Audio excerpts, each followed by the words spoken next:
વચન પરિવર્તનના નિયમો પરીક્ષામાં પૂછાય છે. શબ્દો કે વચન પરિવર્તન કીજીએ તો વચન પરિવર્તનના નિયમો છે એ ધ્યાનથી જુઓ, નિહાળો અને એને સમજો.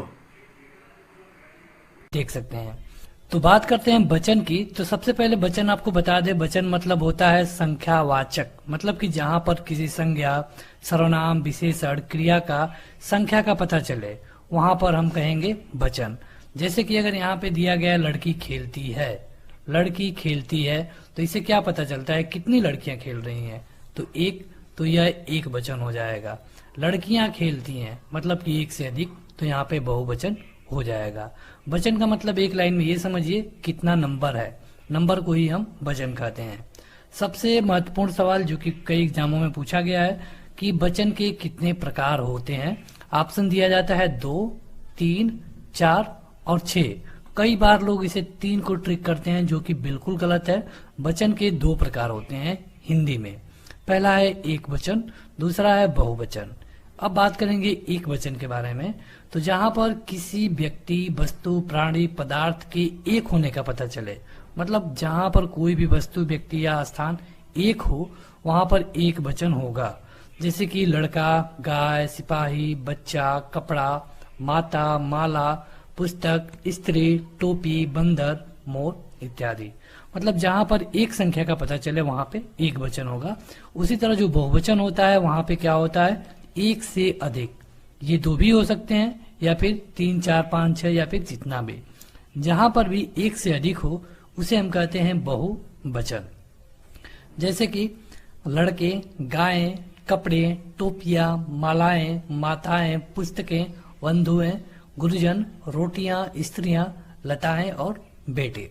अब देखिए एग्जाम में आपसे पूछा क्या जाता है. तो एग्जाम में आपसे कभी कभी और हर बार लगभग यही पूछा जाता है कि अगर इसको हम बहुवचन बनाएंगे तो क्या होगा. क्योंकि ये हिंदी ग्रामर है तो यहाँ पे शब्दों का खेल होता है, छोटे छोटे शब्द से एग्जामिनर खेलता है आपसे. तो यहाँ पे पूछा जाता है एक वचन से बहुवचन बनाने के लिए. जैसे दे दिया कि लड़का का बहुवचन क्या होगा. तो कुछ पुल्लिंग ऐसे होते हैं और जो आकारांत होते हैं, मतलब जिनके पीछे आ का मंत्रा होता है, इनमें अगर ए लगा दिया जाए तो वो बहुवचन बन जाते हैं. जैसे लड़का, अगर ए लगा दे तो लड़के हो जाएगा, ये बहुवचन है. घोड़ा मतलब कि एक घोड़ा, घोड़े मतलब कि कई घोड़े. कपड़ा मतलब कि एक कपड़ा, कपड़े मतलब कि कई कपड़े. तो जो पुल्लिंग हो और आकारांत हो, आकारांत का मतलब ये कि लास्ट में आ लगाओ.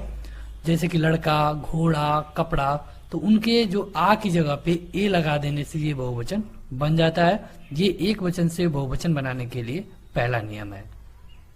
दूसरा नियम में ये बात करते हैं कि जो स्त्रीलिंग शब्द होते हैं उनमें क्या होता है कि अ की जगह पर ए लगा दिया जाता है.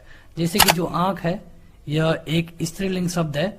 और जब आप ये समझ जाएंगे, जब हम इसका लिंग पढ़ाएंगे तब आपको अच्छे तरीके से बता देंगे.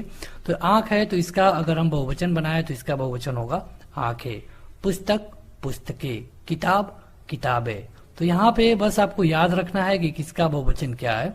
वैसे अगर आप देखेंगे तो इस वीडियो में हमने उन्हीं शब्दों को सिलेक्ट किया है जो कि एग्जाम में पूछे गए हैं.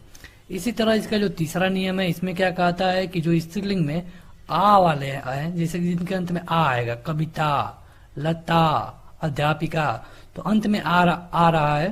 तो इस तरह के शब्दों में क्या करना होता है कि अंत में ए लगाना होता है इस तरह का. जैसे कि कविता, कविताएं, लता, लताएं और अध्यापिका, अध्यापिकाएं. देखिए एग्जाम में क्वेश्चन कैसे पूछा जाएगा. मान लीजिए अगर लता से क्वेश्चन पूछना है तो दे देगा कि लता का बहुवचन होगा, बहुवचन होगा. ऑप्शन हो जाएगा लता, लते, लता, लताएं और लताएं. देखिए वहां पे आप कंफ्यूज हो जाएंगे कि आपको ट्रिक क्या करना है, क्योंकि ये भी लताएं हैं और ये भी लताएं हैं. तो इसलिए आपको अच्छे से इसे याद रखना होगा. कविता का कविताएं, लता का लताएं, अध्यापिका का अध्यापिकाएं. यहाँ पे आपको ये समझना है कि जहां पर स्त्रीलिंग वाले शब्द आएंगे और अगर वो आकारांत है, मतलब कि लास्ट में आ आया है, तो उनके जगह पर आ को हटाकर आपको इस तरह का ए लगा देना है. अगर स्त्रीलिंग में अकारांत है, मतलब कि लास्ट में अ आया है, तो आपको अ को हटा करके ए लगा देना है। तो ये हो गया तीसरा रूल। अब बढ़ते हैं चौथे रूल की तरफ। जब स्त्रीलिंग में कुछ शब्द ऐसे आते हैं जिनके लास्ट में बड़ी ई का मंत्रा या फिर या लगा होता है, तो यहाँ पे जो या होगा अगर अंत में, तो या की जगह पर बहुवचन बनाने के लिए या पे चंद्र बिंदु लगा देंगे, या फिर बड़ी ई होगा तो वहां पर भी आपको या पे चंद्र बिंदु जोड़ना पड़ेगा। आपको ये रूल याद करने से बढ़िया ये रहेगा कि आप सीधे इनका उदाहरण याद कर लें। जैसे बिंदिया का बिंदिया, चिड़िया का चिड़िया, बुढ़िया का बुढ़िया, नदी का नदियां, लड़की का लड़कियां। तो इस तरह ये बहुवचन में बदल जाते हैं। आगे बढ़ते हैं तो जो पांचवा होता है कि जब भी किसी भी शब्द में मतलब कुछ शब्द ऐसे होते हैं जिनमें या ए नहीं लगाना होता है, उसमें दल, वृंद, वर्ग, जन, लोग और गण लगा देने पर ये बहुवचन हो जाते हैं। जैसे कि सेना, सेना दल, आप मतलब एक, और आप लोग मतलब कि बहुवचन कई लोग। गुरु, तो एक गुरु की बात हो रही है। गुरुजन मतलब कि कई जो गुरु हैं उनका समूह, या फिर कई गुरुओं को मिलाकर हैं गुरुजन। श्रोता मतलब एक श्रोता, श्रोताजन। तो आपको बहुवचन याद रखना है कि किसका बहुवचन क्या होता है। आपसे एग्जाम में रूल नहीं पूछा जाएगा कि मतलब इसका ये बनाना है तो हमें क्या करना है, लेकिन आपसे एग्जाम में ये जरूर पूछा जाएगा कि जो लड़की है इसका बहुवचन क्या होगा। अब देखेंगे छठवां रूल के बारे में। तो यहाँ पे क्या होता है कि कई बार ये कुछ शब्द ऐसे होते हैं जिनको बहुवचन बनाने के लिए उनको दो बार प्रयोग कर दिया जाता है। जैसे कि द्वित्व व्यंजन में आप देखते हैं, जैसे कि भाई है, अगर इसका भाई मतलब एक, तो भाई भाई, बहन बहन बहन, गांव गांव गांव, घर घर घर, शहर शहर शहर। तो ये होता है। अब देखेंगे सातवां रूल। तो इसमें क्या होता है कि कई जगह पे क्या होता है कि कुछ जो संस्कृत के आकारांत होते हैं और हिंदी के उकारांत आकारांत, इनके पीछे में ओ जोड़ दिया जाता है। जैसे कि साधु का अगर बहुवचन बनाना हो तो साधुओं, घर का घरों, दवा का दवाओं। तो आपको इनका बहुवचन याद रखना है जो भी शब्द हम यहाँ पे दिखा रहे हैं। कुछ शब्द ऐसे होते हैं जो इकारांत होते हैं, जैसे कि यहाँ पे मुनि है, गली है, तो यहाँ पे क्या होता है कि इनके पीछे यो जोड़ दिया जाता है। गली का गलियो, मुनि का मुनियो। और कुछ ऐसे भी एक वचन वाले शब्द होते हैं जिनको आप देखेंगे तो लगेगा कि वो बहुवचन है, लेकिन वो होते एक वचन के हैं। और यहाँ से 100% क्वेश्चन पूछा जाता है। अगर आपके एग्जाम में वचन से क्वेश्चन बनता है तो इस पेज का आप स्क्रीनशॉट ले लीजिए, यहाँ से क्वेश्चन पूछा ही जाएगा। वैसे आप इस वीडियो का डिस्क्रिप्शन चेक कर सकते हैं जब आप ये वीडियो देख रहे हैं। अगर वहाँ पे किसी ऐप का लिंक दिया गया है तो आप उसे जरूर डाउनलोड करिए, वहां पर आपको ये सारी चीजें पढ़ने को मिल जाएगी। तो देखिए यहाँ पे क्वेश्चन कैसे पूछा जाएगा। जैसे कि दे दिया जाएगा कि इनमें से एक वचन कौन है। जैसे कि हो जाएगा पानी, केस, ये दूसरा ऑप्शन है, ये रोम और ये दर्शन। अब बताइए इनमें से एक वचन कौन है। पानी, रोम, केस और दर्शन, इनमें से एक वचन कौन है। आप देखेंगे तो आपको समझ नहीं आएगा कि क्या होता है। पानी मतलब कि ये एक द्रव्य है, इसमें बहुत कण होते हैं। केस मतलब कि बाल, रोम, दर्शन। तो कई बार आप गलती कर सकते हैं, इसलिए जरूरी है कि इनका कोई रूल नहीं है, आपको इनको डायरेक्ट याद रखना है। और यही मतलब रूल ना होने का कारण है, मतलब अपवाद होने का फायदा ये है कि एग्जाम में खूब क्वेश्चन पूछे जाते हैं। जैसे कि माल, जनता, सामान, सामग्री, सोना, क्रोध, क्षमा, छाया, प्रेम, जल, पानी, हवा, आग, दूध, वर्षा इत्यादि। तो ये ऐसे शब्द हैं जो हमेशा एक वचन में प्रयोग होंगे, आपको इसे एक वचन के रूप में याद कर लेना है। कुछ ऐसे शब्द हैं जो कि दिखने में तो एक वचन होते हैं लेकिन वो होते हैं बहुवचन। जैसे कि प्राण, आपसे उदाहरण दे देगा, प्राण छटपटाने लगे, छटपटाने लगे। तो यहाँ पे बताइए प्राण में कौन सा शब्द है। तो आपको लगेगा प्राण में कौन सा वचन है, तो आपको लगेगा कि एक व्यक्ति का प्राण निकल रहा है, तो प्राण जाहिर सी बात है कि मतलब कि एक वचन ही होगा, लेकिन प्राण हमेशा और हमेशा बहुवचन होता है। दर्शन, आंसू, होश, हस्ताक्षर, लोग, प्रजा, रोम, बाल, समाचार, केस इत्यादि। तो ये जो सारे शब्द हैं हमेशा और हमेशा बहुवचन होते हैं, आपको अच्छे से याद कर लेना है। जैसे कि ये जो शब्द होंगे हमेशा बहुवचन होंगे और ऊपर वाले जो शब्द हैं वो हमेशा एक वचन के रूप में प्रयोग किए जाते हैं। इनके लिए कोई रूल नहीं है, आपको इन्हें अच्छे तरीके से याद करना ही होगा।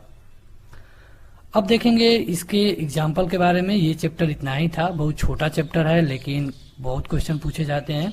अब यहाँ पे देखेंगे एग्जाम्पल के बारे में, और अगर आप ये वीडियो ऑफलाइन या फिर ऑनलाइन किसी तरह भी देख रहे हैं तो आप अपना उत्तर हमें कमेंट करके जरूर बताइए, और उससे आपको भी पता चलेगा कि आपकी तैयारी कितनी है वचन को लेकर के। तो चलिए बताइए, नदी का बहुवचन रूप क्या होगा। यहाँ पे देखिए आपको 2 ऑप्शनों में ज्यादा कंफ्यूजन होगी, 3 ऑप्शनों में। इनमें से बताना है आपको कि नदी का बहुवचन क्या होगा। तो ये होता है नदियां। नदियां देखिए, कई जगह आपको नदियों लिखा हुआ मिलता है, कई जगह कई बुकों में नदियों भी मिला है, लेकिन चूंकि ये गलत है तो इसके लिए सही उत्तर होगा नदी का बहुवचन होता है नदियां। अगला है हिंदी में वचन के कितने भेद होते हैं, मतलब कि वचन कितने प्रकार का होता है अगर हिंदी में पूछा जाए तो। और अगर आपके एग्जाम में हिंदी पूछा जा रहा है तो जाहिर सी बात है कि वहाँ हिंदी वाला शब्द ना लिख करके सीधे पूछेगा वचन में कितने भेद होते हैं। 2, एक वचन और दूसरा बहुवचन। एक वचन और बहुवचन। निम्नलिखित में से कौन सा शब्द सदा बहुवचन में यूज होता है, मतलब कि वो दिखेगा तो आपको एक वचन लेकिन वो रहता है बहुवचन। बताइए इसमें से। तो अभी अभी हमने इसको बताया है, अगर आपको पता हो तो अभी अभी हमने आपको बताया है प्राण छटपटाने लगे। तो ये हमेशा शब्द क्या होता है, बहुवचन। यहाँ पे देखिए निम्न में से एक वचन कौन है, एक वचन बताना है आपको कौन है। चांदी, सोना, लोहा। तो आप देखेंगे कि चांदी भी है, सोना भी है और लोहा भी है, यानी कि उपरोक्त सभी। अगला है कि निम्न में से बहुवचन शब्द कौन है। जो निम्न में से बहुवचन शब्द कौन कौन है ये आपको बताना है। तो यहाँ पे होश है, दर्शन है, हस्ताक्षर है। तो आप देखेंगे कि ये जो सारे तीनों शब्द हैं ये बहुवचन है, यानी कि आपका ऑप्शन हो जाएगा उपरोक्त सभी। बढ़ते हैं आगे। अगला है कि निम्न में से बहुवचन कौन है। बताइए इसमें से बहुवचन कौन है, कमेंट करिए आप लोग जल्दी जल्दी। अगर ऑफलाइन वीडियो आप देख रहे हैं तब भी आप कमेंट कर सकते हैं कमेंट बॉक्स में जाके, और हमें ये पता चलता है कि आपकी तैयारी कितनी है। सही उत्तर होगा इसमें से भक्त जन। देखिए हमने अंतिम वाले रूल में बताया था कि वहाँ पे जन, लोग, इस तरह का शब्द जोड़ करके उसे बहुवचन बनाया जाता है। तो यह है भक्त जन। जनता शब्द में कौन सा वचन है, जनता। जनता मूर्ख है, जनता चुप हो गई, जनता भाग गई, या फिर जो भी, तो जनता है। आप देखेंगे कि जनता देखने पे तो लग रहा है कि ग्रुप है किसी का, लेकिन जनता हमेशा और हमेशा एक वचन में प्रयोग किया जाता है। तो हिंदी ग्रामर में कुछ ऐसे अपवाद हैं जहां से क्वेश्चन जरूर बनते हैं। आपका बहुवचन क्या होगा, अगर आपको बहुवचन बनाना है तो हम क्या बनाएंगे। तो आपका बहुवचन होता है आप लोग, आप लोग। गुरु का बहुवचन क्या होता है, गुरु का गुरुजन। इस तरह कई प्रश्न हैं, कई वर्ड हैं ऐसे जो पूछे जाते हैं। इनमें से एक वचन बहुवचन का कौन सा युग्म सही नहीं है, मतलब कि पहले एक वचन दिया गया है बाद में बहुवचन दिया गया है। आपको बताना है कि कौन सा ऐसा युग्म है जो कि सही नहीं है। तो आप देखेंगे कि घोड़ा भी सही लग रहा है, आंसू भी सही लग रहा है, गली भी सही लग रही है, चिड़िया भी सही लग रही है, लेकिन ये गलत होगा और इस क्वेश्चन के हिसाब से यही सही होगा। क्योंकि देखिए जो आंसू होता है वो बहुवचन होता है, आंसू का आंसू नहीं हो सकता, वो तो खुद बहुवचन होता है, यानी कि ये वाला ऑप्शन क्वेश्चन के हिसाब से सही है। पुस्तक का बहुवचन बताइए। चलिए ये वाला क्वेश्चन हम छोड़ दे रहे हैं आपके लिए। जो लोग भी इस वीडियो को देख रहे हैं अपनी प्रेजेंटी दर्ज कराने के लिए इस वीडियो के कमेंट बॉक्स में जा करके इसके उत्तर जरूर कमेंट करें, और ये रिक्वेस्ट होगी आप सबसे कि इसका उत्तर जरूर कमेंट करके बताइए सभी लोग। बेहद आसान क्वेश्चन है। अगला है कि वर्षा शब्द का उचित बहुवचन क्या होगा। वर्षा, तो वर्षा देखेंगे वर्षाएं हो सकता है, लेकिन आप बताइए क्या होगा। सही उत्तर है कि वर्षा तो एक खुद बहुवचन है, तो इसका बहुवचन क्या होगा। जो बहुवचन है तो ये खुद है, यानी कि वर्षा का वर्षा ही बहुवचन होता है। तो ये हो गई पूरी वीडियो, लेकिन आपकी आसानी के लिए एक बार जल्दी जल्दी इसको हम रिपीट कर देते हैं। सबसे पहले बात करें वचन के बारे में, तो वचन मतलब होता है नंबर, और वचन होते हैं दो प्रकार के, एक वचन और बहुवचन। एक वचन का मतलब जहाँ एक वस्तु का बोध हो, और बहुवचन का मतलब जहाँ एक से अधिक वस्तुओं का बोध हो, चाहे वो 1, 2, 3 या 4 या फिर कुछ भी हो सकते हैं। क्वेश्चन पूछा जाएगा एक वचन से बहुवचन बनाने के लिए, लड़का का लड़के, घोड़ा का घोड़े, कपड़ा का कपड़े, और इस तरह कई क्वेश्चन पूछे जाते हैं। आपको ये जो भी शब्द दिए गए हैं इनको याद करना होगा इस वीडियो का स्क्रीनशॉट ले करके। इसी तरह कई वर्ड ऐसे आते हैं जिनके लास्ट में दल, वृंद, वर्ग, जन, लोग, गण इत्यादि लगा करके उन्हें बहुवचन बनाया जाता है। इसी तरह कुछ इकरान शब्द होते हैं जैसे मुनि का मुनियों, गली का गलियों, इनको भी यो जोड़ करके बनाया जाता है। सबसे महत्वपूर्ण है ये पेज, यहाँ पर कुछ ऐसे शब्द दिए गए हैं जो हमेशा एक वचन में प्रयोग होते हैं, जैसे माल, जनता, सामान, सामग्री, सोना, क्रोध, क्षमा, छाया, प्रेम, जल, पानी, हवा, आग, दूध इत्यादि। कुछ शब्द ऐसे होते हैं जो बहुवचन में होते हैं हमेशा, प्राण, दर्शन, आंसू, होश, हस्ताक्षर, प्रजा, रोम, बाल, समाचार, केस इत्यादि। तो बस आज के इस वीडियो में इतना ही। आप इस वीडियो को जरूर लाइक करिए और हमें कमेंट करके बताइए आपको यह वीडियो कैसी लगी, और इसके साथ ही इसके जो भी पार्ट ऑलरेडी अपलोड है लिंक इस वीडियो के डिस्क्रिप्शन में मिल जाएगा। तो आज के इस वीडियो में इतना ही। Thank you.